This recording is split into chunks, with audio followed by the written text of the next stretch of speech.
One of the residents, I'll call him James, at the retirement home told me this once. I was stationed in Okinawa after the war.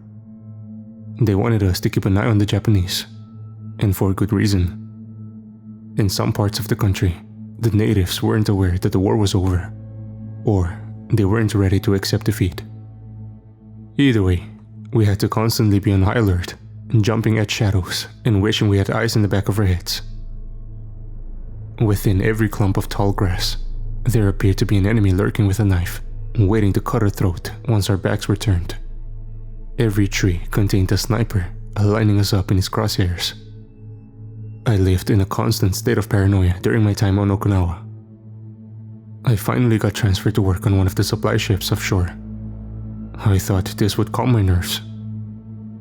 It didn't. Instead of worrying about banzai attacks and sniper fire, I found myself keeping peeled eyes towards the sky, anxiously waiting for an attack. The crew was nervous too. But with each passing day, the tranquility of the sea helped us feel more and more relaxed.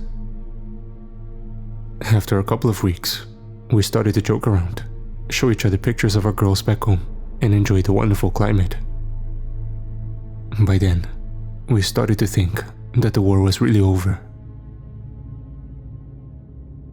Our surprise came just before dawn.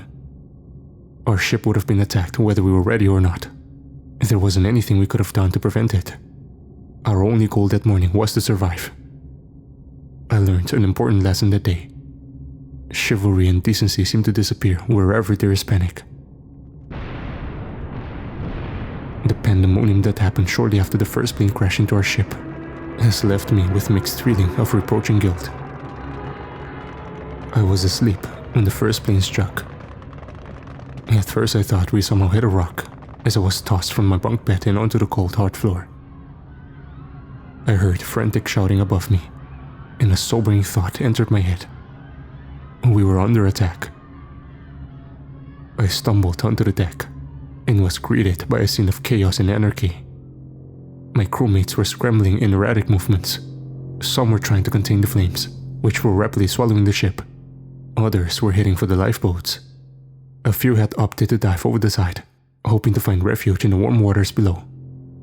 None were following the orders of the captain, who was barking at us to remain our ground. We were, after all, only a supply ship. We had no firepower to return to our assailants. I quickly scanned the skies, and my stomach dropped. 3 more Baka bombs were nosediving toward us, bent on delivering a swift death. Had I not heard my name being called, I would have surely died right then and there. James! James! Over here! My head snapped toward the starboard side, where I could see my crewmate, Kazoo, who we called Cass, climbing into one of the few remaining lifeboats. He was waving his arms at me, and without a second thought, I sprinted over to him and dove into my only hope for safety. Before I could suggest to pick up a few more fellow crew members, Cass dropped the line, and we plummeted into the sea below just as the second plane crashed into the ship. Our little boat rocked dangerously from the force, and my ears rang from the explosion. All around us, I saw the hands of the drowning crew reaching for us, begging to be saved. Their screams, as they were swept away to their watery grave, was the last thing I heard before I slipped away into blackness.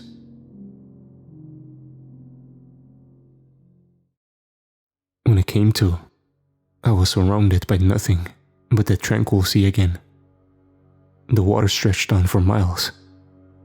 The carnage of our supply ship was nowhere to be seen, and seemed like a distant memory.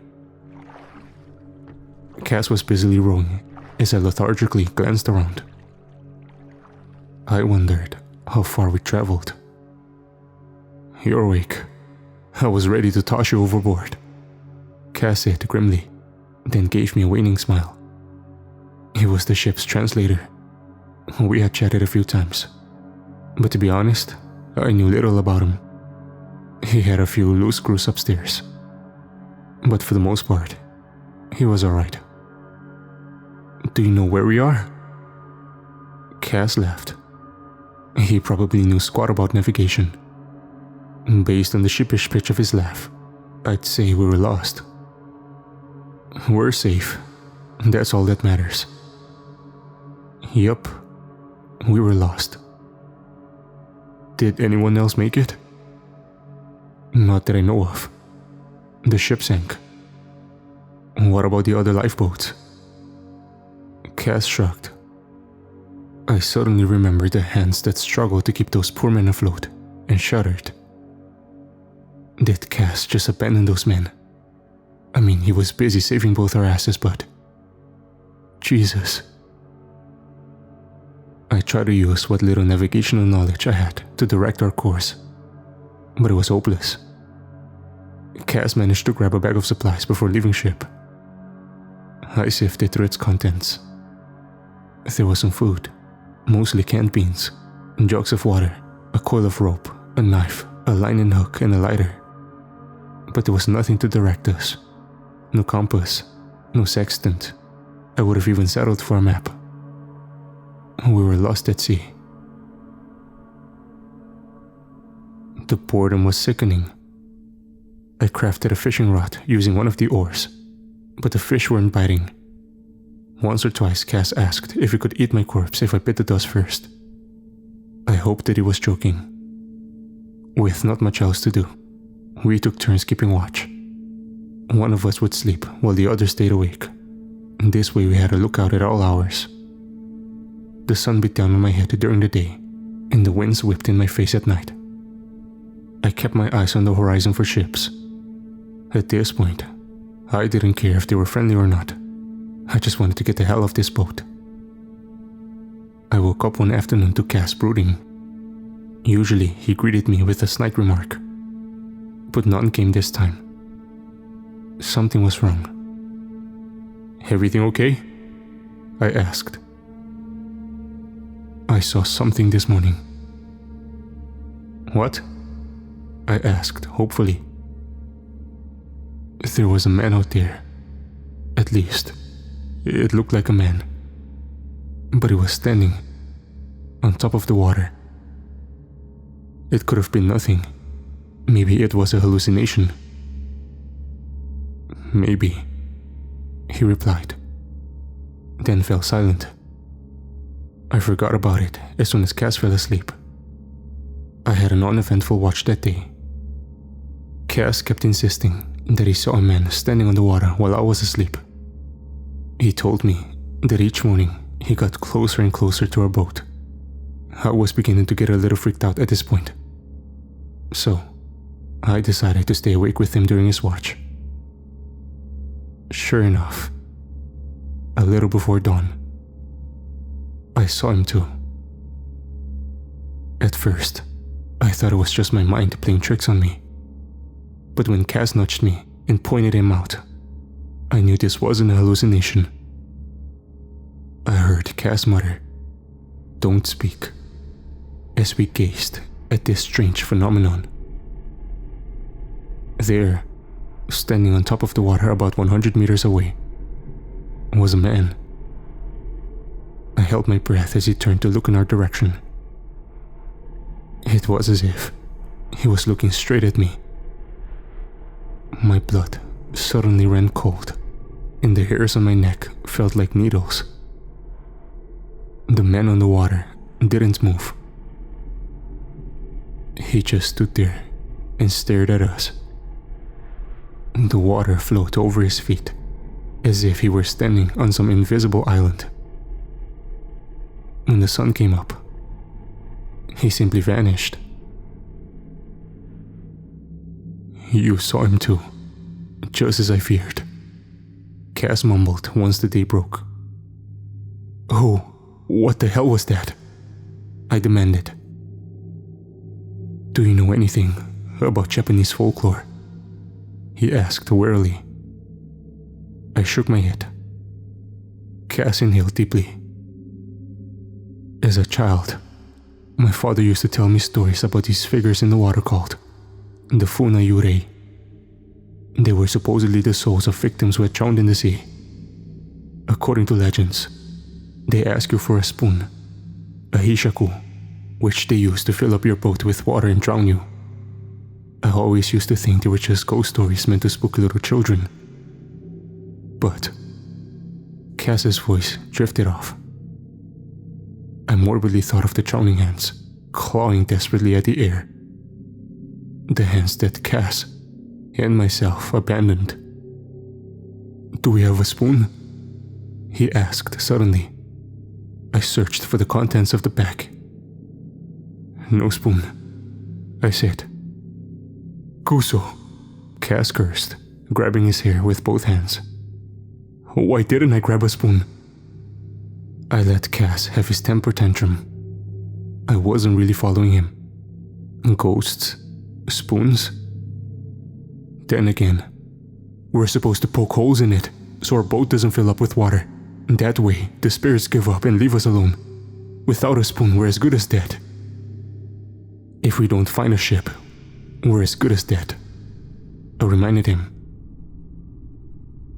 The following night, Cass shook me awake.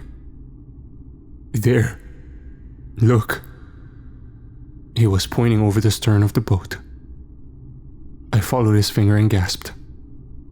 Something was drifting up toward the boat. The water looked almost like floating balls of cotton. The shape quickly moved forward, its white face illuminating the surrounding darkness. As the figure surfaced, I could make out its hair floating wildly in the water. It gave off a gurgling sound, the sound of someone drowning. A pair of hands shot out of the water, thrashing about. The hands of a drowning victim.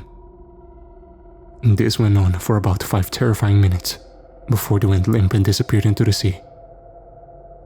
I made a move toward them, but Cass stopped me. "It's a trick," he whispered. Then everything went quiet, but the figure was still under there, watching us. Suddenly, a face as white as snow emerged from the surface so that the water level came up to his chin. It was the man who had been spotting for the past few nights. He wasn't treading water or anything, but still managed to remain afloat despite being as stiff as a piece of driftwood. He made a chuckling sound with a throat that sounded like it was full of water. "Go away," cried Cass. "Leave us alone." "Spoon. Give me spoon. Please." The man croaked. He looked straight at me, and a chill ran down my spine like a poisonous spider. His eyes were glossy, dead. "Please. I need it." "We don't have any. Now leave us," Cass said again. Meanwhile, I just sat there petrified. The man was talking to me. "Please." "I said no," Cass roared, and suddenly he jumped to his feet and grabbed the oar. He held it over his head and brought it down on the Funa Yurei. Cass's actions were quick, but the spirit was quicker. The figure dropped below the surface as if something had pulled him down. With lightning speed, the spirit grasped the blade of the oar and gave it a tremendous tug. I had to grab Cass to keep him from going overboard. Our boat threatened to capsize as the oar vanished into the water. We began frantically scanning all sides of the boat for the Funa Yurei, like two people surrounded by hungry sharks. 1 second, the dark water around us was peaceful. The next second, there was a great splashing sound as hundreds of hands broke the surface of the water. They were struggling. They too were drowning. They shrieked, and my body went numb. It sounded like a chorus of damned souls. My bladder let loose, and I felt warmth trickle down my leg. Next thing I knew, 5 dead hands wrapped around Cass's face, torso and legs and pulled him over the side of the boat. He let out a scream that was cut short when he hit the water. Cass was dragged to the bottom of the ocean, never to be seen again. The water around me became peaceful yet again. The hands were gone. At this point, I had accepted my fate. I prayed and I prayed that the death would be swift and merciful. But no hands came for me. I was rescued a few days later by a passing merchant ship. Fortunately, the people on board spoke English and brought me to safety. They must have thought I was a lunatic, as I babbled madly about drowning ghosts and spoons. Back at the retirement home. "So what? The spirits just left you alone?" I asked. James nodded his head, lost in thought. "They never got me. I lived through banzai attacks, kamikazes, and bullets whizzing past my head. But that encounter was, without a doubt, the scariest thing that's ever happened to me." I took a deep breath. I was a bit freaked out by James's tale. "Why did they spare you?" I asked, not expecting an answer. After a while, James spoke. "The Funa Yurei are vengeful spirits. I think they were out to get Kazoo for abandoning our crew." "What makes you say that?" "Because the man I saw standing on the water was the captain of our supply ship."